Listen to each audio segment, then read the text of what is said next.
High friends, government job study with মিতে আবার আপনাদেরকে স্বাগত জানাই। ওয়েস্ট বেঙ্গল পঞ্চায়েত রিক্রুটমেন্ট 2024-এর যে চারিদিকে হয়ে হয়ে রব উঠে গেছে, সেই দিকে লক্ষ্য রেখে 2018 সালের পঞ্চায়েত কর্মী নিয়োগের ক্ষেত্রে নদিয়া ডিস্ট্রিক্ট সিলেকশন কমিটির মাধ্যমে যে এক্সামটি হয়েছিল, যেখানে যোগ্যতা নির্ধারিত ছিল অষ্টম শ্রেণী পাস।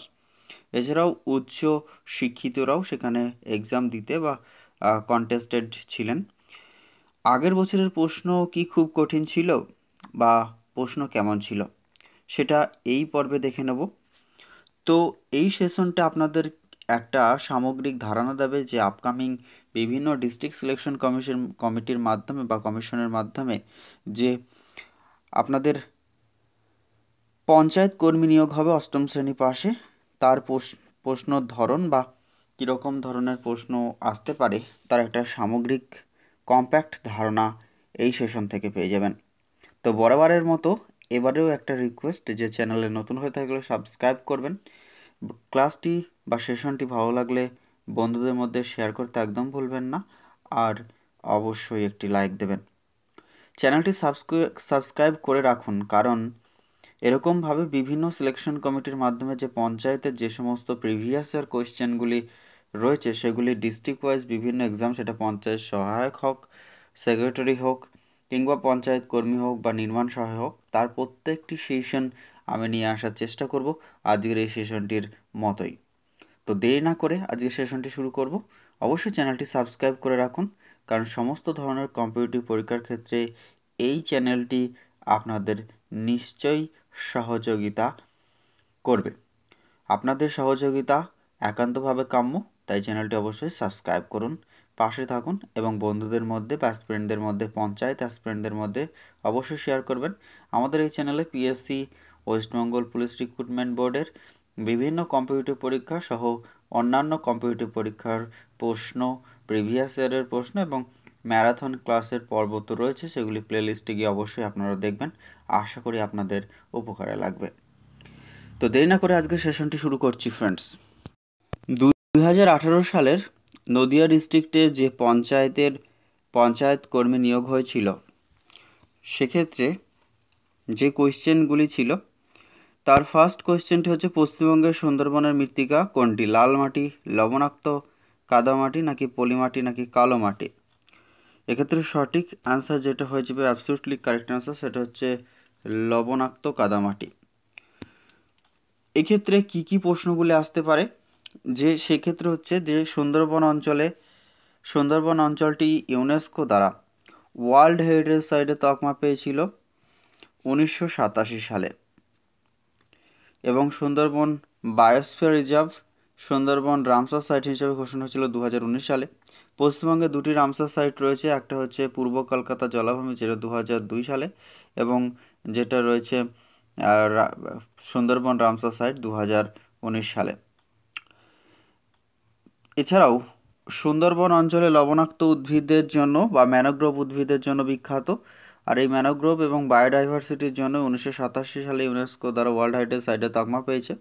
বর্তমানে ভারতে ওয়ার্ল্ড হেরিটেজ সাইটের তকমা ইউনেস্কো দ্বারা ওয়ার্ল্ড হেরিটেজ সাইটের সংখ্যা মোট 42টি, যার মধ্যে পশ্চিমবঙ্গে রয়েছে দুটি। একটি হচ্ছে 2023 সালে ঘোষিত হয়েছে, সেটা হচ্ছে 41তম ওয়ার্ল্ড হেরিটেজ সাইট হিসাবে যেটি রয়েছে, সেটি হচ্ছে বীরভূমের শান্তিনিকেতন। রবীন্দ্রনাথ ঠাকুর 1921 সালে যেটি বিশ্বভারতী প্রতিষ্ঠা করেছিলেন। এছাড়া ভারতবর্ষের বেশিরভাগ এলাকা জুড়ে যে মৃত্তিকা রয়েছে, সেটা হচ্ছে পলি মৃত্তিকা, এবং তারপরে রয়েছে কৃষ্ণ মৃত্তিকা বা কালো মাটি, সেটা হচ্ছে ব্ল্যাক সয়েল বা কটন সয়েল নামে পরিচিত। এটি মূলত দাক্ষিণাত্য মালভূমি অঞ্চল বা আগ্নেয় শিলা দ্বারা গঠিত মৃত্তিকা, যেখানে চুন এবং ক্যালসিয়ামের মাত্রা প্রচুর পরিমাণ বেশি থাকায় উর্বর হয়ে থাকে। আর এই মাটি কালো মাটি বা কৃষ্ণ মৃত্তিকা নামে পরিচিত, এবং এই মাটিতে তুলো চাষ ভালো হয় বলে একে রেগুর বা কটন সয়েলও বলা হয়ে থাকে। এইগুলি আমাদের জানতে হবে। মাটি, সুন্দরবনের মৃত্তিকা গেল, আর এই সুন্দরবনটা হচ্ছে দক্ষিণ 24 পরগনার মধ্যে পড়ে বর্তমানে। পরবর্তী কোয়েশ্চেনটি যেটা এসেছিলো, সেটা হচ্ছে ভারতবর্ষের সর্বশেষ জনগণনা হয়েছিল কত সালে? 2000, এটা 18 সালে এক্সামটি হয়েছিল, তো সেই অনুযায়ী সেন্সাস যেটা ছিল সেটা হচ্ছে 2011 সালে যে সেন্সাসটা ছিল সেটি হচ্ছে ভারতবর্ষের সেন্সাস, এখনও পর্যন্ত তাই, কারণ 2021 সালে পরবর্তী সেন্সাস হওয়ার কথা ছিল, কিন্তু এখনও পর্যন্ত সেন্সাস হয়নি। 2011 সালে যে সেন্সাসটা ছিল সেটা হচ্ছে ভারতবর্ষের 15তম সেন্সাস যেটা, এবং স্বাধীন ভারতের ক্ষেত্রে যেটা 7th সেন্সাস ছিল। 2011 সালের সেন্সাসের যে থিম বা মোটো বা যে অবজেক্টিভ ছিল সেটা হচ্ছে our future our our census যেটা ছিল। এছাড়াও যেটা স্বাধীন ভারতের ক্ষেত্রে সপ্তম, এটা মনে রাখতে হবে। এই হলো, আর এই সেন্সাস যেটা হয়ে থাকে জনগণনা বা আদমশুমারি, এটা হয়ে থাকে প্রতি 10 বছর অন্তর, এবং 2011 যে জনগণনা অনুযায়ী সবথেকে জনঘনত্বপূর্ণ রাজ্য যদি বলা হয় সেক্ষেত্রে বিহার, এবং সবথেকে কম জনঘনত্বপূর্ণ রাজ্য হয়ে যাবে অরুণাচল প্রদেশ, এবং পশ্চিমবঙ্গ হচ্ছে দ্বিতীয় জনঘনত্বপূর্ণ রাজ্য। পরবর্তী কোশ্চেন যেটি ছিল একটি হিস্ট্রি থেকে এসেছিল, নিম্নলিখিত কোন গুপ্ত শাসক বিক্রমাদিত্য হিসাবে পরিচিত ছিলেন? অপশনে তো বলছে প্রথম চন্দ্রগুপ্ত, বি হচ্ছে সমুদ্রগুপ্ত, সি হচ্ছে দ্বিতীয় চন্দ্রগুপ্ত, এবং স্কন্দগুপ্ত। আচ্ছা, বিক্রমাদিত্য নামে যিনি পরিচিত ছিলেন তিনি হলেন দ্বিতীয় চন্দ্রগুপ্ত। সমুদ্রগুপ্তকে ভারতের নেপোলিয়ন বলা হয়ে থাকে। স্কন্দগুপ্তকে তিনি ছিলেন হুন আক্রমণকারী বা হুন প্রতিরোধকারী নামে পরিচিত। দ্বিতীয় চন্দ্রগুপ্তের আমলে তিনি প্রথম চন্দ্রগুপ্ত মৌর্য বা প্রথম চন্দ্রগুপ্তের আমলে যিনি এসেছিলেন তিনি হলেন গ্রিক দূত সেলুকাস এসেছিলেন। এরপরে যেটা এসেছিলেন, আচ্ছা সেলুকাস বলছি, মেগাসথিনিস এসেছিলেন চন্দ্রগুপ্ত মৌর্যের আমলে। আচ্ছা, সমুদ্রগুপ্তকে ভিনসেন্ট স্মিথ ভারতবর্ষে নেপোলিয়ন বলেছেন, ঐতিহাসিক ভিনসেন্ট স্মিথ। দ্বিতীয় চন্দ্রগুপ্ত বিক্রমাদিত্য উপাধি লাভ করেন। সমুদ্রগুপ্ত হচ্ছে ভারতবর্ষে নেপোলিয়ন, এবং চন্দ্রগুপ্ত মৌর্য বা প্রথম চন্দ্রগুপ্ত স্যান্ড্রোকোটাস নামে পরিচিত। স্কন্দগুপ্ত হচ্ছে হুন প্রতিরোধকারী নামে পরিচিত। এগুলো আমাদের জানতে হবে। পশ্চিমবঙ্গের উত্তর বাহিনী নদীগুলি হলো তিস্তা, তোর্ষা, জলঢাক, রায়ঢাক, এগুলি হয়ে যাবে সঠিক অ্যান্সার। সেক্ষেত্রে অপশন এ হচ্ছে এক্ষেত্রে তিস্তা, জলঢাক, রায়ঢাক হচ্ছে পশ্চিমবঙ্গের উত্তর প্রবাহী নদী। এবং পশ্চিমবঙ্গের যেটা বৃহত্তম নদী যদি বলা হয় সেক্ষেত্রে গঙ্গা হয়ে যাবে সঠিক অ্যান্সার, এবং উত্তরবঙ্গের বৃহত্তম নদী যদি বলা হয় থাকে সেক্ষেত্রে হচ্ছে তিস্তা। বাংলার দুঃখ বলা হয় দামোদরকে, এগুলো জানতে হবে। সবথেকে বেশি জল বহনকারী নদী হচ্ছে যেটা, সেটা হচ্ছে ব্রহ্মপুত্র, এবং বৃহত্তম বা দীর্ঘতম হচ্ছে গঙ্গা। পরবর্তী 5 নম্বর প্রশ্ন যেটা ছিল সেটা হচ্ছে পশ্চিমবঙ্গের রাজধানী অবস্থিত কোথায়? পশ্চিমবঙ্গের রাজধানী অবস্থিত কোথায়? নিরক্ষরেখার নিকট, কর্কট ক্রান্তি রেখার নিকট, মকর ক্রান্তি রেখার নিকট, নাকি আর্কটিক সার্কেলে? সঠিক অ্যান্সার হয়ে যাবে সেটি কর্কট ক্রান্তি রেখার নিকট। পশ্চিমবঙ্গের রাজধানী কর্কট ক্রান্তি রেখার নিকট অবস্থিত। কর্কট ক্রান্তি রেখার মান হচ্ছে 23.5 ডিগ্রি, যেটা নর্থ। এই কর্কট ক্রান্তি রেখা ভারতবর্ষে মোট 8টি রাজ্যের ওপর দিয়ে মানে গেছে। কাল্পনিক যে রেখাটি সেটি হচ্ছে গুজরাট, রাজস্থান, মধ্যপ্রদেশ, ছত্তিশগড়, ঝাড়খণ্ড, পশ্চিমবঙ্গ এবং ত্রিপুরা, মিজোরাম। এবং পশ্চিমবঙ্গের ক্ষেত্রে সেটি 5টি জেলার ওপর দিয়ে গেছে, এগুলি হচ্ছে পুরুলিয়া, বাঁকুড়া, 2 বর্ধমান এবং নদিয়ার কৃষ্ণনগরের কাছ দিয়ে। পরবর্তী যে কোয়েশ্চেনটি ছিল সেটি হচ্ছে দেখে নেব ফ্রেন্ডস। 6 নম্বর প্রশ্নটি ছিল যেটি, নিচের কোনো নিয়মে 3টি একই রকম কিন্তু অন্যটি হচ্ছে বিজাতীয় বা আলাদা। এক্ষেত্রে যেটা দেখে নেব কি কোয়েশ্চেনটা কি ছিল, যে বাকিগুলি এক জাতীয় কিন্তু বাকিটা, আচ্ছা পনির, দই বা ঘি এগুলি হচ্ছে দুধের উপজাত দ্রব্য বা দুধ থেকে তৈরি হয়ে থাকে, তাই দুধ হয়ে যাবে এক্ষেত্রে আলাদা। এগুলো হচ্ছে একটি দুধ থেকে তৈরি প্রোডাক্ট, পনির, দই, ঘি, কিন্তু দুধ নিজেই একটি উপাদান এবং সেখান থেকে তৈরি একটি প্রোডাক্ট হচ্ছে ওইগুলি, তাই এটি বিজাতীয় ক্ষেত্রে। একজন রাজ্যসভা সদস্য পদে থাকার মেয়াদ কত বছর? 4 বছর, 5 বছর, 6 বছর, নাকি 8 বছর? সঠিক অ্যান্সার হয়ে যাবে 6 বছর।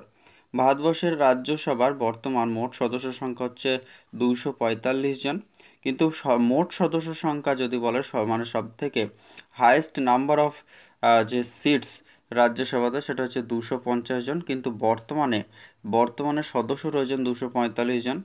এর মধ্যে থেকে 12 জন রাষ্ট্রপতি মনোনীত, এবং বাকি যে রয়েছে 233 জন, এরা বিভিন্ন রাজ্য এবং কেন্দ্রশাসিত অঞ্চলগুলি থেকে নির্বাচিত হয়ে থাকেন জনসংখ্যার প্রতিনিধিত্বের ভিত্তিতে। এবং রাজ্যসভার সদস্যদের কার্যকালের মেয়াদ যেটা সেটা হচ্ছে 6 বছর, এবং রাজ্যসভা যেটা 80 নম্বর ধারায় রয়েছে সংবিধানের, পার্লামেন্টের উচ্চকক্ষ, এবং প্রত্যেক 2 বছর অন্তর 1/3 সদস্যের কার্যকালের মেয়াদ শেষ হয়।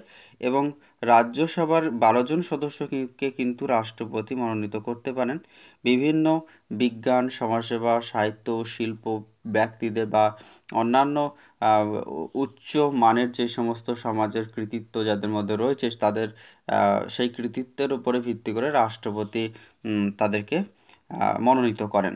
এবং বাকি 233 জন সদস্য বিভিন্ন রাজ্যের বিধানসভা সদস্য এবং কেন্দ্রশাসিত অঞ্চলের বিধানসভা সদস্যের দ্বারা নির্বাচিত হয়ে তারা রাজ্যসভায় পৌঁছান, এবং তাদের কার্যকালের মেয়াদ হচ্ছে 6 বছর। রাজ্যসভা হচ্ছে একটি স্থায়ী কক্ষ, এটি কখনোই ভেঙে দেওয়া যায় না, তবে প্রতি 2 বছর অন্তর 1/3 সদস্যের কার্যকালের মেয়াদ শেষ হয়ে যায়। এবং রাজ্যসভার চেয়ারম্যান তিনি হলেন সেটা হচ্ছে উপরাষ্ট্রপতি। বর্তমানে উপরাষ্ট্রপতি রয়েছেন জগদীপ ধনখড়, তিনি এক্স অফিসিও চেয়ারম্যান হিসাবে কাজ করে থাকেন। বর্তমানে রাজ্যসভার ডেপুটি চেয়ারম্যান রয়েছেন হরিবংশ প্রসাদ নারায়ণ। এগুলি আমাদের জানতে হবে।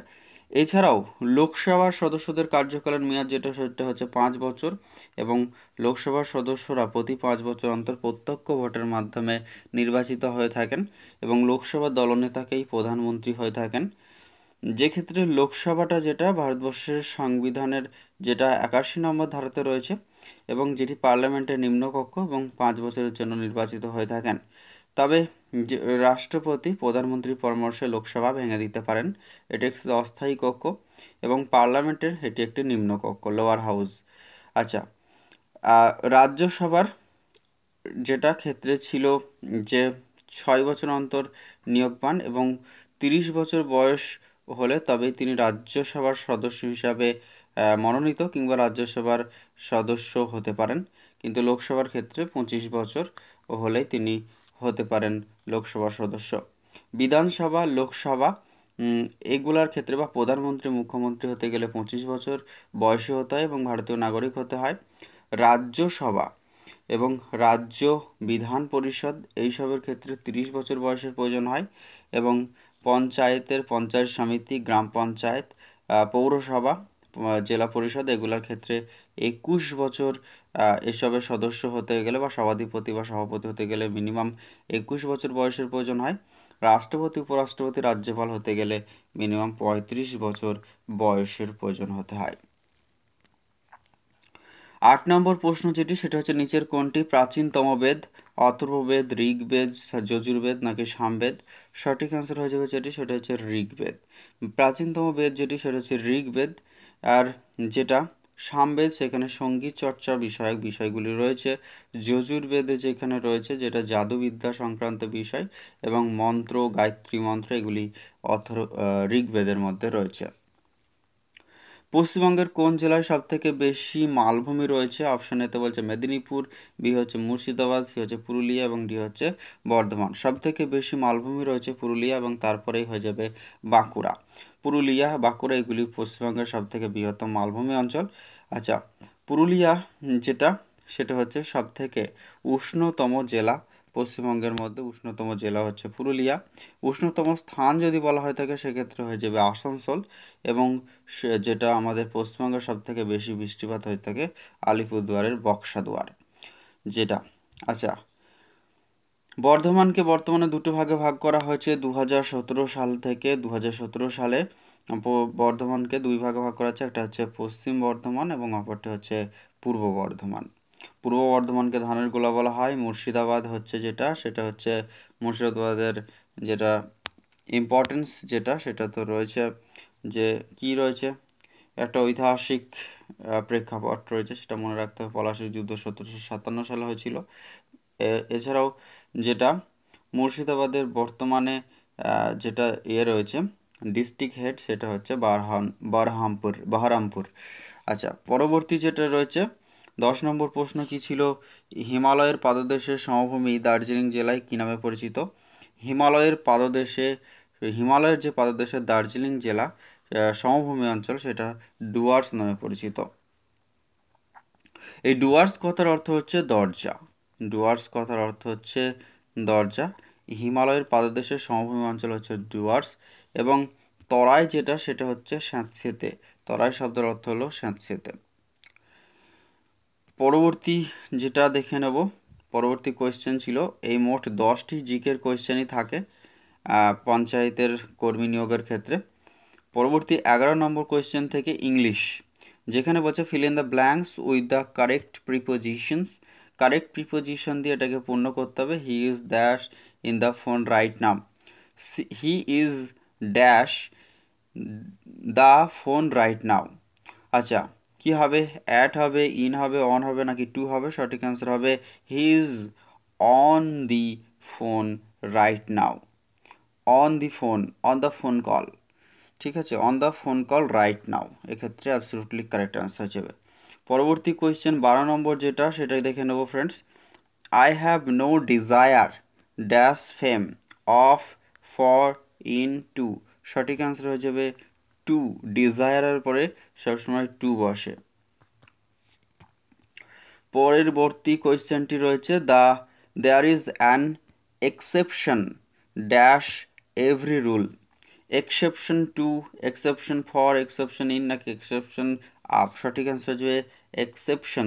দেয়ার is an exception to every rule. Exception to every rule. পরবর্তী কোয়েশ্চেনটা চলে যাব 14 নম্বর। Rama is dash M A in English. আচ্ছা, এম এর আগে সবসময় অ্যান বসে। আচ্ছা, যে কোনো এম এ এর আগে অ্যান বসে। পরবর্তী কোয়েশ্চেন যেটা, সেটা হয়ে যাবে the sun rises dash the sky. Sun rises in the sky. সঠিক অ্যান্সারটি হয়ে যাবে ইন দ্য স্কাই। পরবর্তী question, Netaji Subhas Chandra Bose dash 23rd January in the year 1897। তাহলে বর্ন অন হয়ে যাবে, তাই তো? অন। ঠিক আছে, Netaji Subhas Chandra Bose born on 23rd January in the year 1897। আচ্ছা, পরবর্তী কোয়েশ্চেন কি রয়েছে দেখে নেব। পরবর্তী কোয়েশ্চেন হচ্ছে যেটা, সেটা হচ্ছে honesty is the best policy. এটা একটা হটলাইন বলা যেতে পারে, এটা সবাই জানেন। Honesty is the best policy, দা হয়ে যাবে এখানে। Option D is the absolutely correct answer. Rina is senior than Hina. আচ্ছা, সিনিয়রের পর এখানে টু যদি থাকতো তাও হতো সিনিয়র টু, তাই এখানে যেহেতু টু অপশন নেই, তাই সিনিয়র দ্যান হয়ে যাবে অ্যাবসলিউটলি কারেক্ট অ্যান্সার। আচ্ছা, পরবর্তী যেটা নিয়ারেস্ট মিনিং অফ অথেন্টিক বিষয়, যেটা খুবই পিওর জিনিস, যেটি খুবই জেনুইন ব্যাপার, authentic. Option D is the absolutely correct answer. পরবর্তী কোয়েশ্চেন হচ্ছে অপোজিট মিনিং অফ স্লিপসহুড। এটার অপোজিট মিনিং, অর্থাৎ স্লিপসহুড মানে হচ্ছে যেটা অযত্ন, যেটাকে কেয়ার করা, ডোন্ট কেয়ার করা, তাহলে তার উল্টো দিকে হবে কেয়ারফুল। এক্ষেত্রে সঠিক অ্যান্সার স্লিপসহুডস হচ্ছে অবহেলা বলা যেতে পারে। পরবর্তী কোয়েশ্চেন হচ্ছে ম্যাথ, বলছে কিছু টাকা ব্যাংকে সরল সুদে রাখা হলো, যা 4 বছরে সুদে আসলে 1240 টাকা এবং 10 বছরে সুদে আসলে 1600 টাকা হয়, তাই আসল নির্ণয় করতে বলছে। তাহলে এখান থেকে একদম সহজ, 4 বছরে যদি 1240 টাকা এবং 10 বছর, তাহলে এই যে 10 বছর থেকে 4 বছর, এদের ডিফারেন্স কত? 6 বছর। এই 6 বছরে কি হচ্ছে? 1240 টাকাটা 1600 টাকায় পরিণত হচ্ছে, অর্থাৎ 6 বছরে 1600 মাইনাস 1240, অর্থাৎ 6 বছরে কি হচ্ছে? সেখান থেকে 1240 অর্থাৎ 360 টাকা, 6 6 36, তাহলে 1 বছরে প্রত্যেক বছর 60 টাকা করে সুদ হচ্ছে। তাহলে সেই অনুযায়ী কি বলতে পারি, বলছে কিছু টাকা ব্যাংকে সরল সুদে রাখা হলো, যা 4 বছরে সুদে আসলে 1240 টাকা হলো। তাহলে 4 বছরে 4 6 4 4 × 60 অর্থাৎ 240 টাকা। তাহলে 1240 টাকার মধ্যে যদি 240 টাকা সুদ হয়ে যায়, তাহলে আসল হয়ে যাবে কত, 1000 টাকা। পরবর্তী কোয়েশ্চেন বলছে এ 10 দিনে একটি কাজ করতে পারে, বি ওই কাজ 20 দিনে করতে পারে, উহারা সিকে সাথে নিয়ে ওই কাজ 5 দিনে করে, তাহলে সি একা কত দিনে করবে। তাহলে এক্ষেত্রে দেখে নেবো অঙ্কটা, এ পারে যেটা সেটা হচ্ছে 10 দিন, বি পারছে 20 দিন, এবং সি, আচ্ছা ওদের সবাইকে সাথে নিয়ে অর্থাৎ এ প্লাস বি প্লাস সি এটা পাচ্ছে 5 দিন। ফার্স্ট কাজ হচ্ছে এই ধরনের অঙ্ক দিলে আমাদের টোটালটার এলসিএম নিয়ে নেব আমরা, 10 20 এবং 5-এর এলসিএম।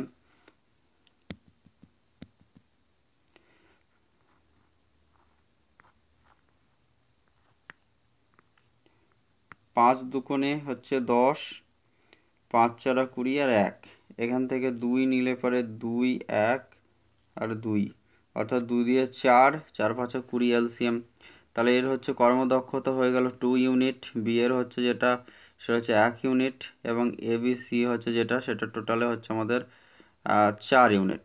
তাহলে এ বি মিলে যদি 2 আর 1 3 ইউনিট করে, তাহলে সি নিশ্চয়ই 1 ইউনিট করবে, অর্থাৎ সি একা কত করবে, টোটাল ইউনিট বাই সি এর কর্মক্ষমতা 1, অর্থাৎ 20 দিন হয়ে যাবে ক্ষেত্রে অ্যাবসলিউটলি কারেক্ট অ্যান্সার। পরবর্তী কোয়েশ্চেনটা দেখে নেব ফ্রেন্ডস। পরবর্তী কোয়েশ্চেন যেটা রয়েছে, 4 অঙ্কের একটি সংখ্যা যেটা যদি 11 দ্বারা বিভাজ্য হয় তবে এর মান কত। এক্ষেত্রে যেটা সঠিক অ্যান্সার হয়ে যাবে সেটা হচ্ছে, আচ্ছা এই একটা সংখ্যা যেটা 4 অঙ্কের একটা সংখ্যা যেটা 11 দ্বারা বিভাজ্য, তাহলে এটাই একটা সংখ্যা সেটা, আর 381। এক্ষেত্রে দেখে নেব যেটা, যে এখানে আমরা কোন সংখ্যাটিকে পুট করলে 11 দ্বারা বিভাজ্য হবে, কিংবা আর একটা নিয়ম রয়েছে, ওই লজিকে হয় কিনা দেখে নিই। আচ্ছা এখানে A plus 8 minus 3 plus 1 equal to 11। আচ্ছা তাহলে এক্ষেত্রে এ প্লাস 8 আর এখান থেকে আছে 4 সমান সমান 11, এ প্লাস 8 থেকে 4 বাদ দিলে হচ্ছে 4, আর এদিকে হচ্ছে 11। আচ্ছা এ ইকুয়াল টু 11 মাইনাস 4 সমান হচ্ছে 7। হ্যাঁ এই লজিক অনুযায়ী করা যায়, এটা সঠিক উত্তর হয়ে যাবে, কিংবা অপশন টেস্ট মেরে দিলেও সেটাও ঠিক আছে। পরবর্তী কোয়েশ্চেনটা কি রয়েছে, যদি 3টে আমকে 4টের ক্রয় মূল্যে বিক্রি করা হয় তার লাভ কত। একদম সহজ ব্যাপার, 3টে আমকে 4টের ক্রয় মূল্যে বিক্রি করা হলো, অর্থাৎ 3টে আম কিনে এনে 4টের দামে বিক্রি করা হলো, তার মানে 3টেতে একটা লাভ হলে 3টের মধ্যে একটা লাভ হলে 100-এ কত, উত্তর হয়ে যাবে যেটা সেটা হচ্ছে 33.1/3%। পরবর্তী কোয়েশ্চেন যেটা এর মধ্যে, আচ্ছা এখানে কি বলছে 696996666767, এই যে সিরিজ চলছে এর মধ্যে কতগুলি 9 6 এবং 7-এর মাঝে পড়িয়া চাপে নিষ্পিষ্ট হয়েছে। কতগুলি 9 রয়েছে যেগুলি 6 এবং 7-এর মাঝখানে রয়েছে, তার মানে 9 কতগুলি রয়েছে যেগুলি 6 আর 7-এর মাঝখানে রয়েছে, এইটা হবে 900, হয় 697 কিংবা 796, এরকম কটি রয়েছে দেখে নেব। ফার্স্ট যেটা রয়েছে, আচ্ছা 600 কতগুলি 9 রয়েছে, 9 যেটা রয়েছে 697 একটা রয়েছে, তারপরে রয়েছে এই দুটো রয়েছে, বলেছে কতগুলি 9 রয়েছে, দুটো, আচ্ছা, তারপর 796 এই একটা হয়ে যাবে। তাহলে আমি যেটা দূর দেখতে পাচ্ছি এক্ষেত্রে 3টে হয়ে যাবে সঠিক অ্যান্সার। পরবর্তী, আচ্ছা এখানে আর কিছু ম্যাথ রয়েছে। একজন তার মাইনা 10% ব্যাংকে জমা রাখার পর অবশিষ্ট টাকা 4% বাড়ি ভাড়া দিলেন। তার মাইনা যদি 5,000 টাকা হয় তবে তিনি বাড়ি ভাড়া কত টাকা দিলেন? আচ্ছা, তার 100% যদি টাকা থাকে সেক্ষেত্রে তিনি 10% কী করলেন, ব্যাংকে জমা করলেন। তার মানে তার হাতে এখন 90% রয়েছে।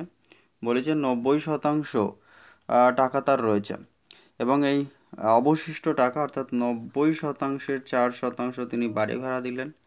তাহলে সেক্ষেত্রে যেটা 4×9 হচ্ছে কত, 36। 36/10 মানে হচ্ছে 3.6 টাকা। 3.6 টাকা তিনি কি করলেন, 3.6% বাড়ি ভাড়া দিলেন। এবং তার মাইনে যদি 5,000 টাকা হয়, অর্থাৎ যেখানে 100% ছিল সেখানে যদি 5,000 টাকার 5,000 টাকার 10% মানে 500। 500 যদি বাদ দিয়ে দিই তাহলে হয়ে গেল 4500, এবং 4500 টাকার 3.6% যেটা, সেটা হচ্ছে 100, যেটা হয়ে যাবে আর একটা শূন্য বসে যাবে। তাহলে এক্ষেত্রে দুটো শূন্য কাটলাম, এখানে হয়ে যাবে 5, এটা হচ্ছে 9, 18, 18 দুগুণে 36, 5 দুগুণে 10, 5 9 45। সরি ফ্রেন্ডস, দেখছি আর একবার। একজন তার মাইনা 10% ব্যাংকে জমা রাখার পর অবশিষ্ট টাকা 4% বাড়ি ভাড়া দিলেন। অর্থাৎ তার মাইনা 5,000 টাকা, অর্থাৎ সে তো বলেই দিয়েছে 5,000 টাকা, সো 100% ধরার দরকার নেই। টোটাল 5,000 টাকা, তার 10% তার মানে 500 টাকা। তাহলে বর্তমানে এখান থেকে যদি 5,000 টাকার মধ্যে থেকে 500 টাকা চলে যায়, পড়ে থাকে 4500 টাকা।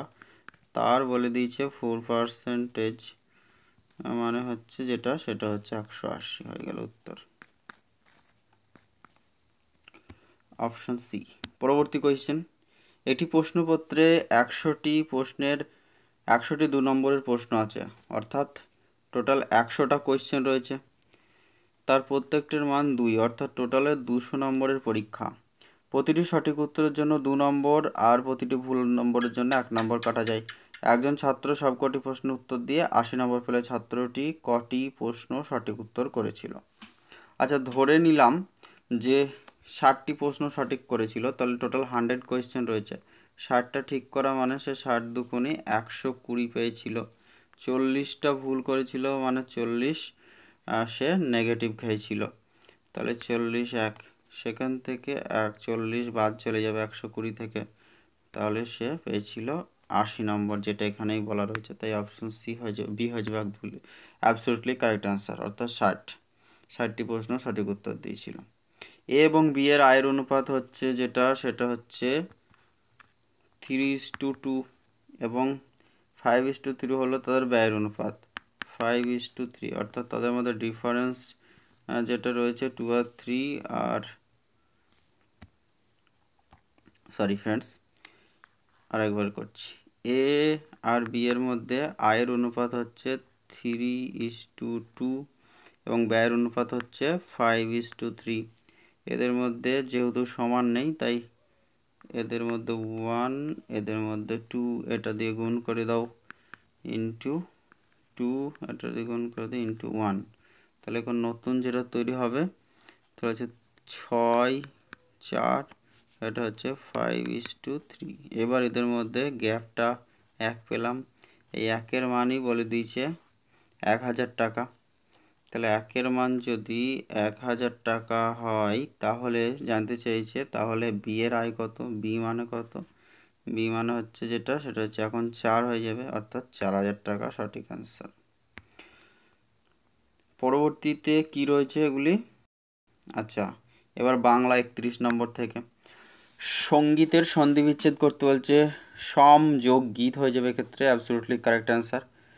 অপশন ডি হয়ে যাবে অ্যাবসলিউটলি কারেক্ট অ্যান্সার, সম গীত, সম যোগ গীত, সঙ্গীত। আপন, আপন, আ প দন্তেন আপন মানে হচ্ছে আত্মীয়, এবং আ প মধ্যাহ্ন আপন মানে হচ্ছে যেটা দোকান। Option C is the absolutely correct answer. পরবর্তী কোয়েশ্চেনটা কি ছিল, স্বামী শব্দের প্রতিশব্দ কায়িত, কান্ত, নাথ নাকি সবকটি? স্বামী শব্দের প্রতিশব্দ হিসেবে কায়িত, কান্ত, নাথ, অর্থাৎ উপরের সবগুলি ঠিক। নিচের কোনটি মিশ্র বাক্যের উদাহরণ?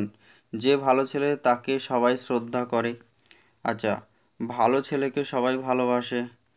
তিনি গেলেন এবং গ্রামে ফিরলেন, অর্থাৎ এটি একটি মিশ্র বা যুগ্ম শব্দ হয়ে যাবে, তাই option C is the correct answer.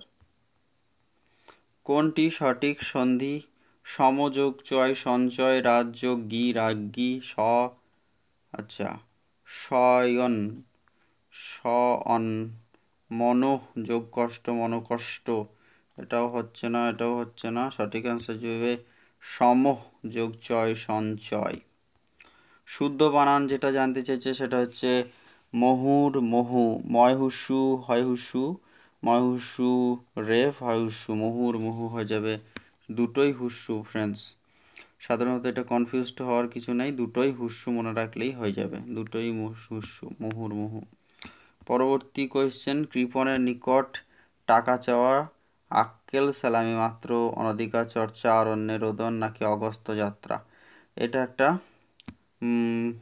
বাগধারা। কৃপণের নিকট টাকা চাওয়া হচ্ছে আক্কেল সালামি। মূর্খের সঙ্গে তর্ক করা, এটা হচ্ছে কোনো অর্থ নেই, নিরর্থক। পরবর্তী কোয়েশ্চেন, কর্মভোগ এড়ানো যায় না, এখানে কর্ম কোন অর্থে প্রকাশ করছে? অপশন এ পেশা, বি অনুষ্ঠান, সি হচ্ছে কৃতকর্ম, ডি হচ্ছে কর্তব্য। সঠিক অ্যান্সার হচ্ছে কৃতকর্ম। পরবর্তী হচ্ছে যেটা সেটা হচ্ছে 40 নম্বর প্রশ্ন, ছেলেটি কোনো কর্মের নয়, কুঁড়ের পাত্র, কুঁড়ের আকড়া, কুঁড়ের আড্ডা, কুঁড়ের বাদশা। সঠিক অ্যান্সার হয়ে যাবে কুঁড়ের পাত্র। দুঃখ বিনা সুখ লাভ হয় কিনা কখনো তবু মোহিতে ভুবনে, এটা একটি লাইন, যেখানে দুঃখ বিনা সুখ লাভ হয় কিনা মোহিতে। অপশন কবিতার লাইন যেটি। শেষের কবিতা একটি হচ্ছে ছোট গল্প, সরি অপশনে নেই। আচ্ছা, ছোট কাব্যনাট্য, নাটক, কাব্যগ্রন্থ না উপন্যাস? সেক্ষেত্রে সঠিক অ্যান্সার হয়ে যাবে শেষের কবিতা হচ্ছে রবীন্দ্রনাথ ঠাকুরের একটি উপন্যাস। যে সে যেতে চায় তথাপি বসে আছে, এটি কোন শ্রেণী বাক্য? যে সে দিয়ে হলে জটিল বাক্য হয়ে যাবে, যে সে। অপশন বি হয়ে যাবে ক্ষেত্রে সঠিক আছে। তো ফ্রেন্ডস, পঞ্চায়েত কর্মীর ক্ষেত্রে মোট 43 কোয়েশ্চেন থাকে, এবং সম্ভবত 7 নম্বরের একটা ইন্টারভিউ হয়ে থাকে 7 মার্কসের, যেখানে 50 টোটাল পরীক্ষা হয় এবং নিয়োগ প্রক্রিয়াটি সম্পূর্ণ হয়ে থাকে। এখানে টোটাল ফুল মার্কস যেটা থাকে সেক্ষেত্রে হচ্ছে 43 নম্বরের এই এমসিকিউ বেস কোয়েশ্চেন নিয়ে একটা মক বলছি, এখানে একটা ফাইনাল এক্সাম হয়ে থাকে রিটেন টেস্ট, যেটাকে MCQ base multiple choice question থাকে, এবং ওএমআর সিটে এক্সামটি দিতে হয়। অপটিক্যাল মার্ক রিকগনাইজেশন যেটা, এবং যেটা 43 এবং যেটা হচ্ছে এমসিকিউ, এবং 7 হচ্ছে ইন্টারভিউ বা সাক্ষাৎকার পর্ব। এটা সম্পন্ন হওয়ার পর মোট 50-এর উপরে মেরিট লিস্ট কিন্তু তৈরি যায়। তো thank you so much for watching this videos. আর এখন পর্যন্ত এই ক্লাসটি দেখলেন তাদেরকে আবারও একবার অনেক ধন্যবাদ জানাই। আপনারা পাশে রয়েছেন, এইভাবে পাশে থাকুন। আর পরবর্তী এরকম ধরনের ইনফরমেটিভ এবং গুরুত্বপূর্ণ বিভিন্ন কম্পিটিটিভ পরীক্ষার প্রিপারেশন যারা নিচ্ছেন তারা অবশ্যই এই ক্লাসটির সঙ্গে, এই চ্যানেলটির সঙ্গে থাকবেন এই ধরনের ক্লাস পাওয়ার লক্ষ্যে। তো আমার কথার মধ্যে কোনো জড়তা বা অস্পষ্টতা আসলে আমাকে ক্ষমা করবেন, কারণ আমি অত গুছিয়ে কথা বলতে পারিনি। আপনাদের সবথেকে বড় কথা হচ্ছে সেটা হচ্ছে আপনারা যে পাশে আছেন এবং আমার ভিডিওস দেখছেন, সেই জন্য আপনাদের কাছে কৃতজ্ঞ। তার পাশাপাশি আপনাদের কাছে রিকোয়েস্ট করব, যেহেতু এই ক্লাসগুলি তৈরি করতে আমাকে অনেকটাই শ্রম ব্যয় করতে হয়, সময় দিতে হয়, সেক্ষেত্রে আপনাদের কাছেও এটা আশা করি আপনারা অনেক বেশি করে শেয়ার করুন, যাতে আমি আরও বেশি এই ধরনের কোয়েশ্চেন, প্রিভিয়াস ইয়ারের সমস্ত কোয়েশ্চেনগুলি ধাপে ধাপে নিয়ে আসার ক্ষেত্রে মোটিভেটেড হব। তো আজকের মতো এই পর্যন্ত, সবাই ভালো থাকুন। Thank you so much for watching this video.